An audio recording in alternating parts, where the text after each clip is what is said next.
There once was a girl named Mira who lived and worked on a farm. She had 7 younger brothers, and so she was busy quite a lot of the time, but luckily Mira was a very hard worker. She worked all day on farm duties and helped raise her little brothers, but no matter how long the days and how tired she was after working, she'd always remember to leave bread and milk out for the fair folk. It was just the nice thing to do. When Mira's brothers were getting a bit older and required a little bit less care, she decided to go out looking for some paid work. She came upon an old farmhouse and knocked the door asking if there was any work going. The farmer's wife who answered was like, "Oh my god, yes, can you spin?" And Mira was like, hell yeah, I can spin. I'm actually pretty good at spinning. So the farmer's wife is like, "Oh, thank god, come in. I'm fed up of spinning, so you can do all that and I'm just going to go to the fair, okay?" She showed Mira through to the back of the kitchen where there were 4 huge sacks full of wool. Farmer's wife was like, "So if you could just take care of this. Oh, and by the way, it's being picked up in the morning, so if you could do it by tonight, that would be great." And with that, she left for the fair. Mira was flabbergasted. She reckoned there must be at least 4 days worth of work here. Maybe she could do 1 sack by the morning, but definitely not 4 of them. She knew the task was impossible, but she was the type to give it a go anyway. She sat down at the wheel and started spinning. She spun, and then she spun some more, for hours and hours, going so fast that her fingers bled. At around noon, she stopped exhausted and looked around. She'd barely done half a bag and knew her fingers couldn't take much more before breaking. In despair, she got up, went to the kitchen window and gazed out. She could see trees of hawthorn, rowan and elder, their leaves dancing and swaying as if in a breeze. But Mira realised it was a very fair day and there was no wind. She realised this might mean that the good folk are about. She thought of how she'd been their friend all these years and wondered if they'd be her friend now in her time of need. She went outside and told her troubles to the trees. Then she took off her shoes and socks, went to the hawthorn and started to walk around the tree. She moved clockwise and planted her feet firmly in the grass with every step and said, "Good people, I need your help with my spinning. Please help me," over and over again. She circled the thorn tree once, twice, 3 times, repeating the words over and over. There was no reply, so she kept going. But after 3 more times, there was still no reply. On the 7th time, however, just as her feet completed the circle, she heard a gruff little voice. "I know where the good people are, and I can find them for you, Mira." She heard a rustling, and the elder and rowan trees started to shake. A hairy, ugly little man tumbled out of them, grinning all over. "We know you, Mira," he said, and his black eyes twinkled. "You're a good person. Now listen here and do what I say. Go to the kitchen, open the door to the garden, and say clearly and loudly, 'All welcomes on you, magic spinners.' After that, go away.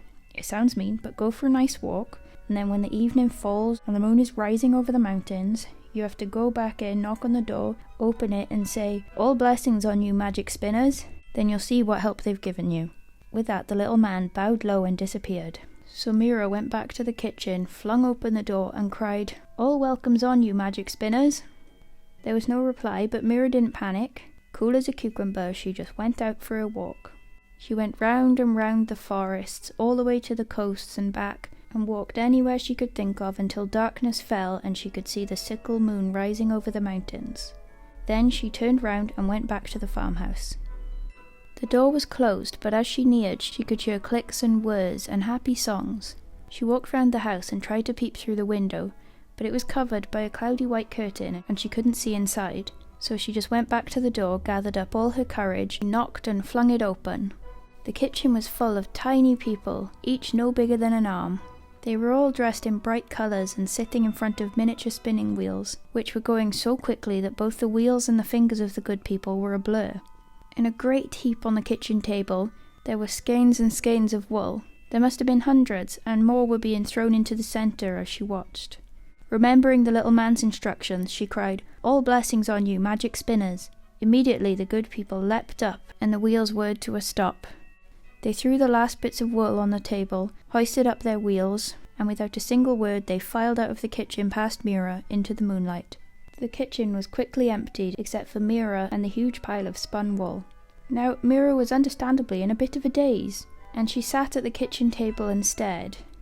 She'd only been there a minute when she heard the clatter of cartwheels out in the yard, and the farmer's wife came into the house.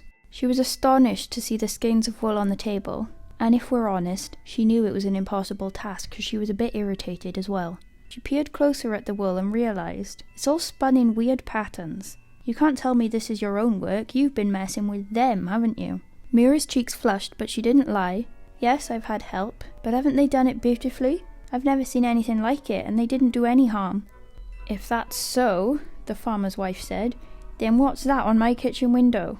She walked towards the cloudy film over the window and tried to snatch it away, but it wouldn't budge. She told Mira to clean it immediately, or else. Mira walked over to the window and reached up to the curtain. As soon as she touched it, it fell into her hands, a shimmering and light fabric. It was a shawl, sparkling with the colours of 1,000 wildflowers, and gleaming with the light of the first rays of dawn. It was a fairy shawl, and Mira knew that it was meant for her.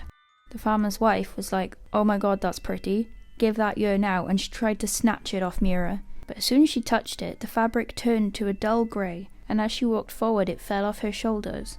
She tried again and again to put it on, but it wouldn't stay wrapped around her. She screamed, "It must be cursed. Take it out of my house and get out." Mira quietly put the shawl around her own shoulders, where it stayed, shimmering again with the flowers of the wild. Then she walked out to the kitchen door for the last time, and never went back. Mira knew and appreciated that gifts from the good people were precious, and so good luck and happiness were hers all the days that she lived. The end. Thank you for listening. I hope you enjoyed this story. For more stuff like this, please visit my YouTube and Instagram, both of which are Haz John Art, because I'm really inventive when I name my accounts.